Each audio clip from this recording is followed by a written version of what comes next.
దేవునికి స్తోత్రం. ప్రియమైన సహోదర సహోదరులకు శుభాభివందనములు. ఈరోజు దేని వాగ్దానము మొదటి దినవృత్తాంతములు 29వ అధ్యాయం 12వ వచనం. ఐశ్వర్యమును గొప్పతనమును నీ వల్ల కలుగును, నీవు సమస్తము వాడవు.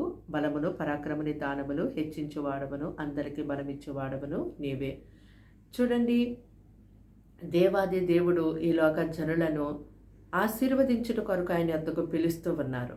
అయితే ఈ లోక మానవులు మాత్రము తమ జ్ఞానము చేత, శక్తి చేత, బలము చేత ఎంతగానో మేము ఐశ్వర్యవంతులం అవ్వాలని దివారాత్రములు కష్టపడుతూ ఉన్నారు. అయితే నీవు చేసినటువంటి ఆ కష్టము, ఆ ప్రయాస ఎంతో వృధా అయిపోయింది కదా.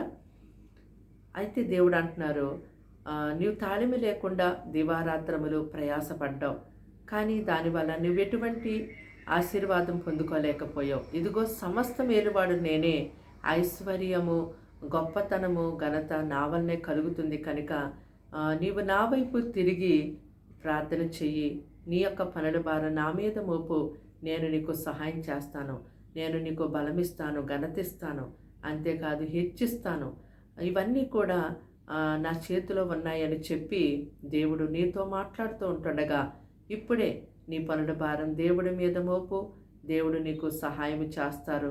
అంతేకాదు నరుల కష్టం చేత ఆశీర్వాదం అనేది ఎక్కువ కాదు, కానీ దేవుని యొక్క ఐశ్వర్యమే మనకి ఆశీర్వాదకరముగా మారుతుంది కనుక దేవుని యొక్క కృప కొరకు వేడుకొనండి.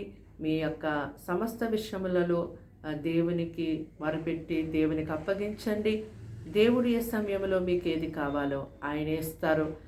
మిమ్మల్ని హెచ్చించువాడు ఆయనే, మీకు ఐశ్వర్యం ఇచ్చేవాడు ఆయనే, మిమ్మల్ని గణపరిచేవాడు ఆయనే, బలమిచ్చేవాడు ఆయనే.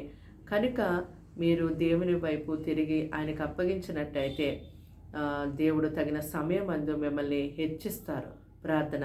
దేవానికి వందనములు, స్తోత్రాలు, స్తుతులు చెల్లిస్తున్నాం తండ్రి. మాటలు వింటున్నాను బిడ్డలు మీ రక్తంతో కడిగి ముట్టి పరిశుద్ధపరిచి భద్రపరచండి. వారికి వారి ఇంటి వారికి రక్షణ ఇవ్వండి. వారిని వారి పిల్లల్ని పోషించండి. ప్రతి ఒక్క శోధ నుంచి, సమస్య నుంచి, ఇబ్బందుల నుంచి వారిని విడిపించండి. వారి కష్టమంతా కూడా వృధా అయిపోయిందని చింతిస్తూ బాధపడుతూ ఉన్నారేమో, కానీ ఇదిగో ప్రభా మీరు సెలవిచ్చారు, నరుల కష్టం చేత ఆశీర్వాదం ఎక్కువ కాదు, కానీ యెహోవా ఆశీర్వాదం ఐశ్వర్యం ఇస్తుందని మీరు మాట్లాడారు. హెచ్చించువాడని నేనే, ఐశ్వర్యము ఘనత నా వల్లే మీకు కలుగుతుందని మీరు మాట్లాడారు కనుక నీ ప్రజలు ఇప్పటికైనా నీ వైపు తిరిగి అయ్యా నీ సహాయం కోరి ప్రార్థించుకునే వారిగా ఉండటకు సహాయించండి. వారిని, వారి కుటుంబాన్ని ఈ దినమంతా మీరు ఆశీర్వదించి కాచి కాపాడి దీవించమని అయ్యా తండ్రి, రోగులు ముట్టి స్వస్థపరచమని ప్రార్థిస్తున్నాం.